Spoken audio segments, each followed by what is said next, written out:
Hai adik-adik semuanya. Nah, Lose senang sekali bertemu dengan adik-adik semuanya ya. Tadi adik-adik sudah beribadah bersama, memuji Tuhan bersama dengan Lose Herman dan Lose Fania. Nah, sekarang kita akan bersama-sama mendengarkan firman Tuhan ya adik-adik ya. Baik untuk anak-anak sekolah minggu dari GKT Hosana Bumi Permai maupun dari GKT Nazaret. Semuanya boleh bersatu hati, kita akan mendengarkan firman Tuhan. Kita berdoa terlebih dahulu. Selamat pagi Tuhan Yesus.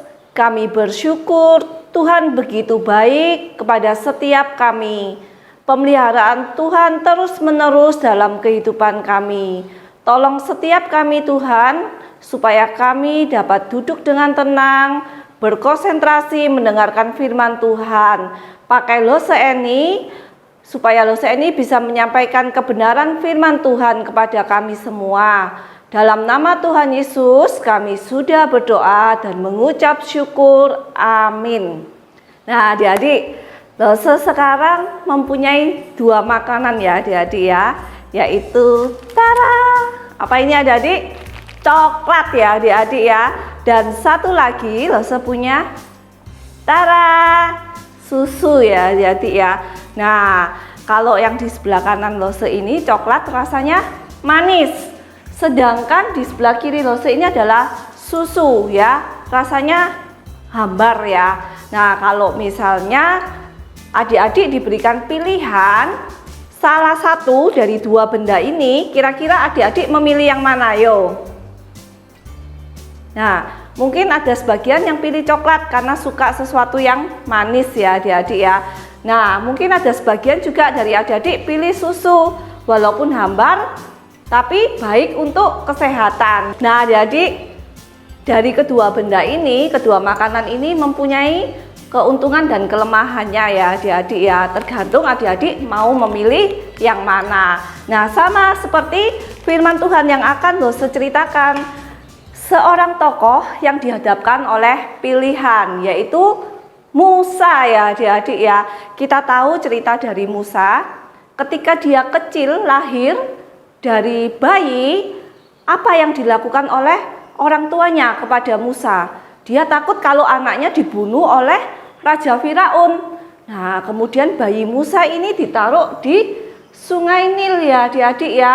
Kemudian ketika putri Firaun mandi di Sungai Nil itu, dia melihat bayi Musa ini ya adik-adik ya, diambil dan diangkat menjadi anak dari putri Firaun. Nah, kemudian Musa ini tumbuh besar di mana adik-adik? Di kerajaan ya adik-adik ya, menjadi anak dari putri Firaun ini. Dia tinggal dalam kemewahan ya adik-adik ya. Senang ya adik-adik ya tinggal dalam kemewahan adik-adik. Nah, suatu saat ketika Musa ini sudah semakin dewasa, sudah semakin besar, dia berjalan-jalan keluar dari istananya adik-adik. Dia jalan keluar, lalu dia melihat sesuatu hal yang membuat dia sedih adik-adik. Kira-kira apa ya yang membuat Musa ini sedih ya ketika dia berjalan-jalan keluar? Ada yang tahu? Nah, Musa ini melihat apa adik-adik? Bahwa umatnya Tuhan pada waktu itu, orang-orang Israel itu harus bekerja keras ya adik-adik ya, untuk pemerintahan Mesir pada waktu itu ya adik-adik ya. Mereka umat-umat Israel pada waktu itu bekerja rodi ya adik-adik ya. Nah Musa ini sangat sedih ketika melihat umat Tuhan ini, orang-orang Israel ini dianiaya oleh orang Israel pada waktu itu. Nah Musa dihadapkan oleh pilihan ya adik-adik ya. Apa pilihan Musa? Mau menyelamatkan orang Israel atau Musa diam saja ya adik-adik ya. Nah kalau menurut firman Tuhan, kita lihat di dalam Ibrani ya adik-adik ya. Firman Tuhan berkata di Ibrani 11 ayatnya yang ke-24 dan 25. Saya akan bacakan buat adik-adik ya. Karena iman maka Musa setelah dewasa menolak disebut anak putri Firaun karena ia lebih suka menderita sengsara dengan umat Allah daripada untuk sementara menikmati kesenangan dari dosa. Nah, jelas dikatakan dalam firman Tuhan ini, apa pilihan Musa, adik-adik? Musa menyelamatkan bangsa Israel ya adik-adik ya. Waktu itu dia melawan orang Mesir yang menganiaya umat Tuhan. Nah adik-adik, Musa menjadi apa? Takut ya. Kemudian Musa lari ke tanah Median ya adik-adik ya. Di sana Musa mengembalakan domba di padang rumput ya adik-adik ya. Nah kita lihat, yang dulunya Musa tinggal di istana mewah, tetapi sekarang Musa harus tinggal di tanah Median sebagai gembala domba, hidup sederhana ya adik-adik ya.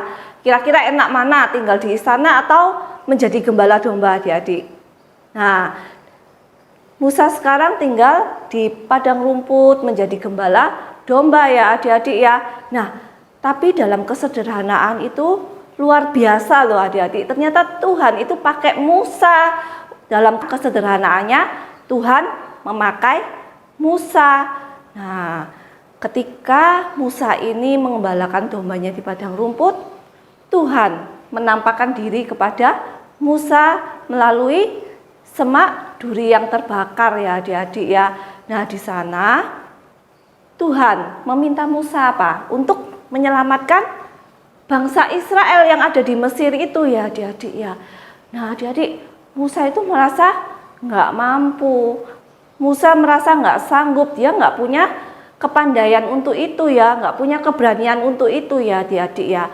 Tetapi Tuhan memakai Musa ya adik-adik ya untuk menyelamatkan bangsa Israel keluar dari Mesir ya adik-adik ya, yang memberikan kemampuan kepada Musa untuk berkata-kata, memberikan keberanian kepada Musa untuk menghadapi Raja Firaun ya adik-adik ya.